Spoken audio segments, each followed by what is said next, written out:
right, this is second clip that I'm doing on the tune that the Jeff Arnold Chord Melody book study group on the Jazz Forum is working on the tune How Deep is the Ocean from this book right here, Favorite Standards. And it's a nice arrangement. It's simple for us beginners, intermediate, but still sounds good, has some nice voicings, and it has some nice ideas in it. So anyway, we were talking about endings. So the principle that I think behind any good ending is at the point where the listener and the player are expecting resolution.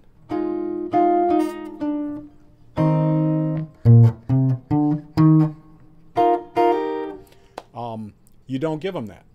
You create a little bit of tension, and so instead of, you go,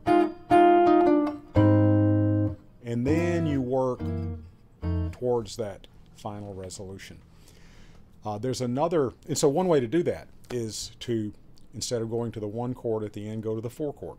There's another go to the 4 chord ending that I also use a lot, cliched as all get out, but hey, if you don't know the cliches, you have to learn them first, and then you can despise them, look down your nose at them, and then when you're playing your gig at the coffee shop, use them.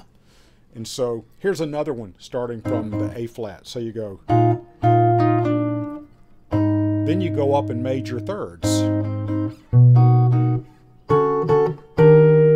So you go from A flat major 7th to B major 7th, then to D major 7th, and then 1 fret up, you're home, E flat major 7th. And you know, you could play lines off of that too.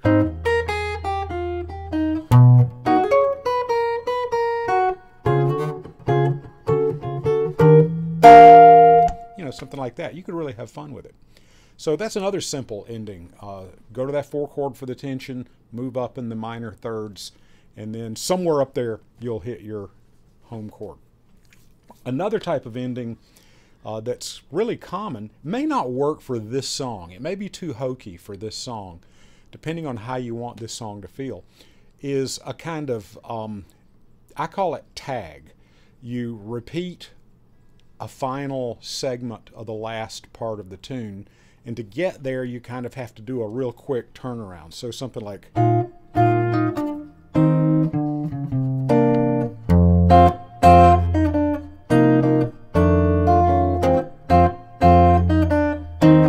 so the way that works is when you end on your 1 chord, you then drop down to the 6.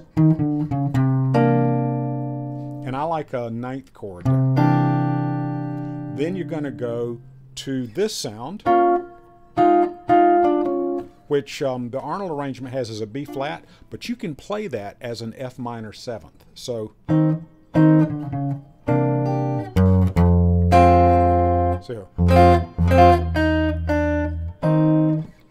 let's look at that again.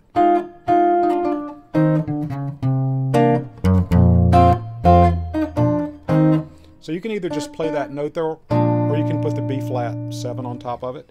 I sort of like this one better. So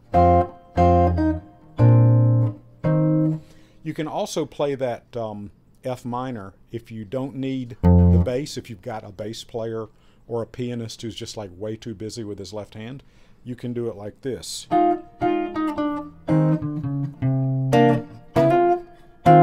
This shape right here.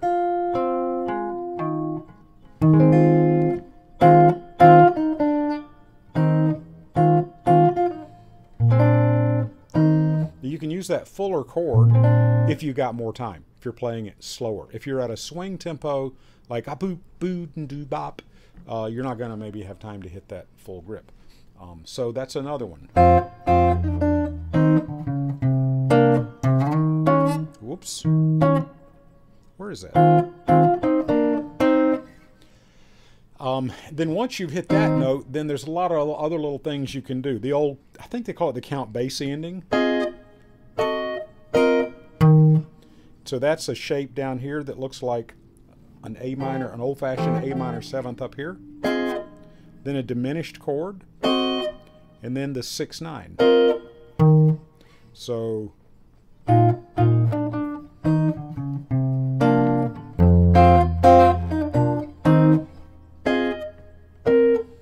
and I messed it up. So you can always end on kind of a blues lick. It sounds a little corny, but I don't, you know, this song is probably not the one to use it on. So those are just some endings you can try, and a lot of them just depend on the mood you're trying to create. This that one is going to be a little bit different from the ascending, you know, that pattern there. You could also, whoops.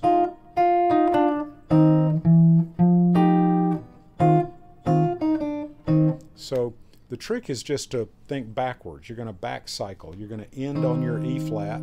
So that means you're going to approach it probably from a B flat 7. You're going to approach that from an F minor. And by the way, if you notice on our arrangement, that last line will go.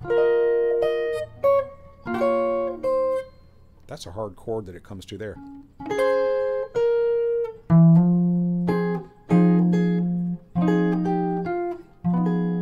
He's got that notated as a D flat 9th, but it is also an F minor 7 flat 5.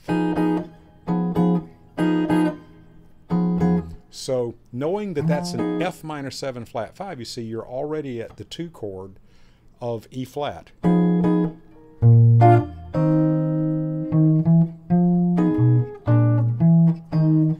And so in any of these, you can approach your bass notes from a half step and get that walking feel.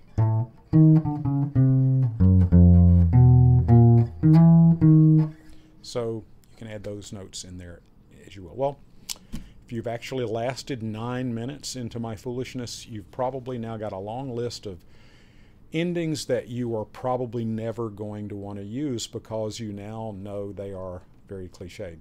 But at the same time, they're part of the jazz language. And when people hear them, when they hear the language, on the surface, they'll kind of roll their eyes and go, oh, that's an old corny jazz ending. But a lot of times they'll also go, yeah, but you know, I really like corny jazz endings. And that's me. I love it.